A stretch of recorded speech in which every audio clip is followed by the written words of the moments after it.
సికింద్రాబాద్లో ఉన్నటువంటి ముత్యాలమ్మ గుడికి జరిగిన సంఘటన ఆ రోజు దురదృష్టకరం.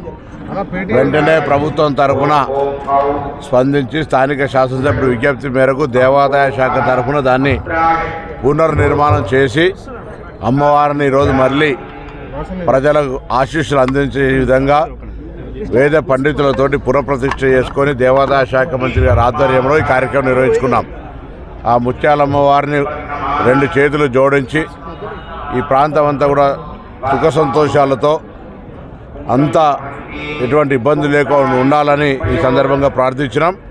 అదేవిధంగా ప్రభుత్వము ఎక్కడ కూడా అది దేవాలయాలు కావచ్చు, ప్రార్థనా మందిరాలు కావచ్చు, వాటి పట్ల రాజకీయం మంచిది కాదు. వాటిని అందరం కలిసి జాగ్రత్తగా కాపాడుకుంటూ ఎవరు ఎటువంటి విద్రోహంగా పాల్పడ్డా అందరూ కలిసి ఎదుర్కోవాలి తప్ప దాంట్లో కూడా రాజకీయం చేసే ప్రయత్నం జరగద్దని కోరుకుంటూ తప్పకుండా ఈ ప్రభుత్వం దేవాలయాలకు సంబంధించి కావచ్చు, ప్రార్థనా మందిరాలకు సంబంధించి ఎక్కడైనా కూడా అటువంటి యొక్క విశ్వాసాలను కాపాడే విధంగా మా ప్రభుత్వం ముందుకు పోతుంది.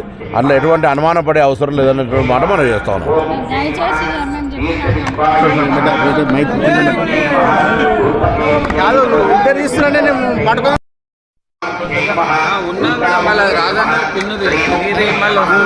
కింద